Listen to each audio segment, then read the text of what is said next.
ഈ പറഞ്ഞ ലക്ഷണങ്ങളിൽ ഏതെങ്കിലും 3 ലക്ഷണങ്ങളെങ്കിലും കഴിഞ്ഞൊരു 6 മാസം മുതൽ 1 വർഷം വരെയായി കാണിക്കുന്നുണ്ടെങ്കിൽ അയാൾ ഒരു ആൽക്കഹോളിക് അഡിക്റ്റ് ആണ്, അല്ലെങ്കിൽ മദ്യപാനാസക്തി രോഗമുള്ള ആളാണ് എന്ന് മനസ്സിലാക്കി. ജനനമാണെങ്കിലും മരണമാണെങ്കിലും മലയാളിക്ക് പൊതുവെ മദ്യം ഇപ്പോൾ ഒഴിവാക്കാനാവാത്ത ആവശ്യമായി മാറിയിരിക്കുകയാണ്. ജയസൂര്യ തകർത്തഭിനയിച്ച വെള്ളമെന്ന ഒരു മൂവിയാണ് ഇപ്പോഴെന്റെ മനസ്സിലേക്ക് വരുന്നത്. പൂർണ്ണമായും മദ്യത്തിന് അടിമപ്പെട്ടിട്ടുള്ള മദ്യപാന രോഗിയായ ഒരാളായിട്ടാണ് ജയസൂര്യ ചിത്രത്തിൽ അഭിനയിക്കുന്നത്. ഹലോ, വെൽക്കം ബാക്ക് ടു എൽസ്റ്റോക്സ്. ഞാൻ ഓമന രാധാകൃഷ്ണൻ, കൺസൾട്ടന്റ് സൈക്കോളജിസ്റ്റ്, ചെറൂഷ്മൻ ട്രസ്റ്റ് ഹോസ്പിറ്റൽ, പാല. നമുക്കറിയാലോ, ജനനമാണെങ്കിലും മരണമാണെങ്കിലും മലയാളിക്ക് പൊതുവെ മദ്യം ഇപ്പോൾ ഒഴിവാക്കാനാവാത്ത ആവശ്യമായി മാറിയിരിക്കുകയാണ്. സന്തോഷിക്കാനുള്ള കാര്യമാണെങ്കിൽ ആ പേര് പറഞ്ഞ്, സങ്കടപ്പെടേണ്ട കാര്യമാണെങ്കിൽ ആ പേര് പറഞ്ഞ്, എന്തു തന്നെയാണേലും മദ്യം ഇന്ന് ഒഴിവാക്കാൻ വയ്യാത്ത ഒരാവശ്യമായി വന്നിരിക്കുന്നു. എല്ലാവരും അല്ലെങ്കിലും ഭൂരിഭാഗം പേരുടെയും അവസ്ഥ അത് തന്നെ. മദ്യപിക്കുന്ന ധാരാളം ആളുകളെ നമ്മൾ കണ്ടിട്ടുണ്ട്. അവരൊക്കെ മദ്യപാന രോഗികളാണോ എന്ന് ചോദിച്ചാൽ, അല്ലെങ്കിൽ അവരൊക്കെ ആൽക്കഹോൾ അഡിക്റ്റ് ആണോ എന്ന് ചോദിച്ചാൽ അല്ല. എന്നാൽ മദ്യത്തിന് അടിമയായിട്ടുള്ള ഒരാളെ നമ്മൾക്ക് എങ്ങനെ കണ്ടാൽ തിരിച്ചറിയാം, അല്ലെങ്കിൽ എന്തൊക്കെയാണ് അവരുടെ ലക്ഷണങ്ങൾ? മലയാളത്തിൽ ജയസൂര്യ തകർത്തഭിനയിച്ച വെള്ളമെന്ന ഒരു മൂവിയാണ് ഇപ്പോഴെന്റെ മനസ്സിലേക്ക് വരുന്നത്. പൂർണ്ണമായും മദ്യത്തിന് അടിമപ്പെട്ടിട്ടുള്ള, അല്ലെങ്കിൽ ഒരു ആൽക്കഹോൾ അഡിക്റ്റായ മദ്യപാന രോഗിയായ ഒരാളായിട്ടാണ് ജയസൂര്യ ചിത്രത്തിൽ അഭിനയിക്കുന്നത്. പിന്നീട് ജയസൂര്യക്ക് ആ ചിത്രത്തിലുള്ള ആ സംഭവ വികാസങ്ങൾ കണ്ട് മദ്യപാനം നിർത്തിയിട്ടുള്ള പലരെയും പരിചയപ്പെടാനുള്ള ഒരു സാഹചര്യം കൂടെ എനിക്കുണ്ടായി എന്നത് മറ്റൊരു കാര്യം.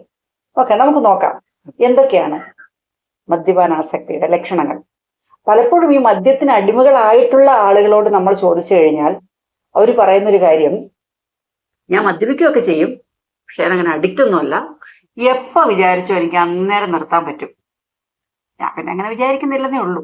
കഴിഞ്ഞൊരു മാസം ഞാൻ നോയമ്പിന്റെ ഭാഗമായിട്ടൊരു തുള്ളി കഴിച്ചിട്ടില്ല, ഇനിയിപ്പോൾ ഒരു ചെറുത് കഴിക്കുന്നതേ ഉള്ളൂ.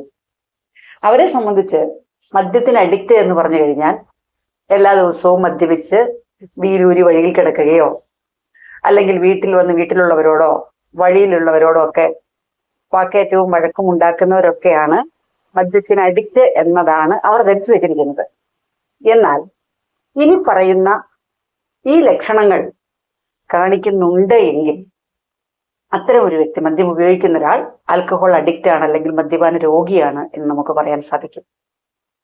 ഒന്നാമത്തെ ലക്ഷണം എന്ന് പറയുന്നത് മദ്യത്തിനോട് അമിതമായ ഒരു ക്രേവിങ്. എപ്പോഴും എന്ത് ചെയ്യുമ്പോഴും മദ്യപിക്കണം എന്നുള്ളൊരു ചിന്ത. അതിപ്പോ ക്ലാസ്സിലിരിക്കുമ്പോഴാവട്ടെ, അതല്ലെങ്കിൽ വീട്ടുകാരോടൊത്തിരിക്കുമ്പോഴാവട്ടെ, അല്ലെങ്കിൽ ജോലി ചെയ്തുകൊണ്ടിരിക്കുമ്പോഴാവട്ടെ, എപ്പോഴും ആ സ്ഥിരം മദ്യപിക്കുന്ന സമയം ആകാൻ വേണ്ടിയുള്ളൊരു ധൃതി, അല്ലെങ്കിൽ ആ സമയം ആകുമ്പോഴേക്കും മദ്യപിക്കാമല്ലോ, രാവിലെ എഴുന്നേൽക്കുമ്പോൾ മുതൽ മദ്യപിക്കണം എന്നുള്ള ചിന്ത. അതാണ് ഒന്നാമത്തെ ലക്ഷണം. രണ്ടാമത്തെ ലക്ഷണം, ഈ മദ്യം ഉപയോഗിക്കുമ്പോൾ കിട്ടുന്ന ഈ താൽക്കാലികമായ സന്തോഷമോ അനുഭൂതിയോ ലഹരിയോ ഒക്കെ കിട്ടാൻ വേണ്ടി മദ്യത്തിന്റെ അളവ് കൂട്ടിക്കൂട്ടി കൊണ്ടുവരേണ്ടി വരിക. അതായത് ആദ്യം 1 പെഗ് കഴിച്ചാൽ കിക്കാകുമായിരുന്ന ആള് 2 3 പെഗ് കഴിച്ചാലും ഒരു ഫീലിംഗും ഉണ്ടാവാത്തൊരവസ്ഥ. മദ്യപിക്കുന്ന ആളുകൾ പൊതുവെ പറയാറുണ്ട്, ഒരു കേമം എന്ന രീതിയിൽ, ഒരു കേമത്തരമായിട്ട് അവർ പറയാറുണ്ട്, ഞാൻ 2 3 പെഗ്ഗൊക്കെ കഴിച്ചാൽ എനിക്ക് ഒന്നും ഏശില്ല എന്ന് പറയാറുണ്ട്. യഥാർത്ഥത്തിൽ നമ്മൾ മനസ്സിലാക്കേണ്ടത്, അവർ അപ്പോൾ ഒരു ആൽക്കഹോൾ അഡിക്ഷനിലേക്ക് നീങ്ങിക്കൊണ്ടിരിക്കുന്നു, അല്ലെങ്കിൽ മദ്യപാന രോഗത്തിലേക്ക് അവർ വഴുതി വീണുകൊണ്ടിരിക്കുകയാണ്, അതിന്റെ ലക്ഷണങ്ങൾ കാണിച്ചു തുടങ്ങുകയാണ് എന്ന് നമ്മൾ മനസ്സിലാക്കണം. മൂന്നാമത്തെ ലക്ഷണം, മദ്യത്തിന്റെ അളവും അല്ലെങ്കിൽ അത് കഴിക്കുന്ന സമയവും നമുക്ക് നിയന്ത്രിക്കാൻ പറ്റാതെ വരും.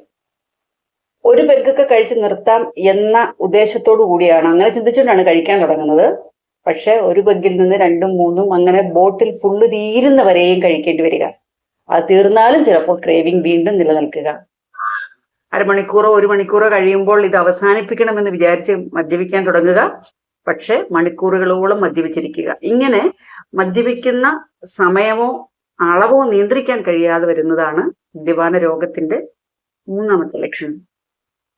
നാലാമത്തെ ലക്ഷണം, വളരെ പെട്ടെന്ന് മദ്യപാനം നിർത്തുകയോ അതല്ലെങ്കിൽ എന്നും കഴിക്കുന്ന സമയത്ത് മദ്യം പെട്ടെന്ന് തന്നെ കിട്ടാതെ വരികയോ ചെയ്താൽ ശരീരം വിഡ്രോവൽ സിംറ്റംസ് അല്ലെങ്കിൽ പിൻവാങ്ങൽ ലക്ഷണങ്ങൾ കാണിക്കുക. അതായത് ഭയങ്കരമായ ഒരു അസ്വസ്ഥത, വല്ലാത്ത ദേഷ്യം, അരിശം, സങ്കടം, ഒരിടത്ത് സ്വസ്ഥമായി ഇരിക്കാൻ കഴിയാതെ അങ്ങോട്ടും ഇങ്ങോട്ടും നടക്കുക, വെപ്രാളം, കൈകാലുകൾക്ക് അതിഭയങ്കരമായ വിറയൽ, ഇത്തരം ലക്ഷണങ്ങളൊക്കെ കാണിച്ചു തുടങ്ങും. ചില ആളുകൾക്ക് സ്ഥലകാല ബോധം വരെ നഷ്ടപ്പെടാൻ, അതോടൊപ്പം തന്നെ അതിഭയങ്കരമായ വിറയലും അനുഭവപ്പെടാം. ഈ വിഡ്രോവൽ സിംറ്റവും അയാളൊരു മദ്യപാന രോഗത്തിന് അടിമയാണ് എന്നതിന്റെ ലക്ഷണമാണ്. അഞ്ചാമത്തെ ലക്ഷണം, ഇവർക്കറിയാം, അല്ലെങ്കിൽ മദ്യപിക്കുന്ന ഈ ആൾക്കറിയാം, എൻ്റെ ഈ ശീലം വല്ലാത്ത അപകടം പിടിച്ചൊരു ശീലമാണ്, ഇതെന്നെ വലിയ ദുരന്തത്തിലേക്കാണ് കൊണ്ടുപോകുന്നത്, ഇതെന്റെ മരണത്തിന് തന്നെ കാരണമായേക്കാം എന്ന് ഇയാൾക്ക് കൃത്യമായി അറിയാവുന്നിരിക്കെ അത് നിയന്ത്രിക്കാനോ ഒഴിവാക്കാനോ പറ്റാതെ വരിക. ഒരു തരത്തിലും മദ്യത്തെ ഒഴിവാക്കിക്കൊണ്ട് മുന്നോട്ട് പോകാൻ കഴിയാതെ വരിക. ഇതും മദ്യപാന രോഗത്തിന്റെ ലക്ഷണമാണ്. ആറാമത്തെ ലക്ഷണം, മറ്റൊന്നും ഇവർക്ക്, മദ്യപാനം ഒഴികെ മറ്റൊരു കാര്യവും ഇവർക്ക് ഒരു സന്തോഷവും നൽകുന്നില്ല. പണ്ട് ഇവർ വളരെ സന്തോഷിച്ച് ആസ്വദിച്ച് ചെയ്തിരുന്ന പല കാര്യങ്ങളും ഉണ്ടാവാം. അത് വീട്ടുകാരോടൊത്തിരിക്കുന്നതായിരിക്കാം, വീട്ടുകാരോടൊപ്പമോ കൂട്ടുകാരോടൊപ്പമോ യാത്ര പോകുന്നതായിരിക്കാം, ഏതെങ്കിലും ഗെയിമുകളിൽ ഏർപ്പെടുന്നതായിരിക്കാം, ഏതെങ്കിലും വിനോദങ്ങളിൽ ഏർപ്പെടുന്നതാവാം, അതല്ലെങ്കിൽ പാട്ട് കേൾക്കുന്നതോ TV കാണുന്നതോ അല്ലെങ്കിൽ സിനിമ കാണുന്നതോ, അങ്ങനെ എന്തുമാവട്ടെ. ഇത്തരം കാര്യങ്ങളൊക്കെ പണ്ട് വളരെ ആസ്വദിച്ച് അവർ ചെയ്തിരുന്നതാണ്. പക്ഷെ ഇത്തരം കാര്യങ്ങളൊന്നും ഇവർക്ക് ഒരു സന്തോഷവും നൽകുന്നില്ല. ഈവൻ സെക്സ് പോലും അവർക്കൊട്ടും സന്തോഷം നൽകുന്നില്ല. അവർക്ക് ആകെ സന്തോഷവും ആനന്ദവും കിട്ടുന്നത് മദ്യപാനം മാത്രമായിരിക്കുക. ഇങ്ങനെ ഒരു സ്വഭാവം കാണിക്കുന്നുണ്ടെങ്കിലും നിങ്ങൾക്ക് മനസ്സിലാക്കണം, നിങ്ങൾ മദ്യപാന രോഗത്തിന് അടിമയാണ്. ഈ പറഞ്ഞ ലക്ഷണങ്ങളിൽ ഏതെങ്കിലും 3 ലക്ഷണങ്ങളെങ്കിലും കഴിഞ്ഞൊരു 6 മാസം മുതൽ 1 വർഷം വരെയായി കാണിക്കുന്നുണ്ടെങ്കിൽ, ഏതെങ്കിലും 1-2 ലക്ഷണമല്ല, കുറഞ്ഞത് 3 ലക്ഷണങ്ങളെങ്കിലും കാണിക്കുന്നുണ്ട് എങ്കിൽ അയാൾ ഒരു ആൽക്കഹോളിക് അഡിക്റ്റ് ആണ്, അല്ലെങ്കിൽ മദ്യപാന ആസക്തി രോഗമുള്ള ആളാണ് എന്ന് മനസ്സിലാക്കാം. ഇന്ന് നിലവിൽ ഈ രോഗത്തെ നിയന്ത്രിക്കാൻ, അല്ലെങ്കിൽ മദ്യപാന രോഗത്തിന് അടിമപ്പെട്ടു പോയ ഒരാളെ രക്ഷിച്ചെടുക്കാനുള്ള ചികിത്സാ വിധികളൊക്കെ നിലവിലുണ്ട്. ഇപ്പോൾ ഡോക്ടറുടെ നിർദ്ദേശപ്രകാരമുള്ള മരുന്നുകളും ഒപ്പം കൗൺസിലിങ്ങുകൾ കൂടെ ചേർന്ന ഒരു ചികിത്സാ വിധിയാണ് സാധാരണയായി ഇത്തരം രോഗികളെ രക്ഷിക്കാനായിട്ടുള്ളത്. ആ മാർഗത്തിലൂടെ ഈ രോഗത്തിന് പൂർണ്ണമായി പരിഹാരം കിട്ടും. ശ്രദ്ധിക്കേണ്ട ഒരു കാര്യം, മദ്യപാന രോഗത്തിൽ നിന്ന് മുക്തി നേടിക്കഴിഞ്ഞാലും ഇത് റിലാപ്സ് ആകാനുള്ള സാധ്യത ഉള്ളതുകൊണ്ട്, അല്ലെങ്കിൽ വീണ്ടും ഈ രോഗം വരാനുള്ള സാധ്യത ഉള്ളതുകൊണ്ട് ഡോക്ടർ പറയുന്ന അത്രയും കാലം മരുന്നുകൾ എടുക്കുകയും അതോടൊപ്പം ഏതെങ്കിലും ഒരു സൈക്കോളജിസ്റ്റിന്റെയോ അല്ലെങ്കിൽ കൗൺസിലറുടെയോ സഹായത്തോടുകൂടി കൗൺസിലിങ്ങുകൾ മുന്നോട്ട് കൊണ്ടുപോവുകയും വേണം.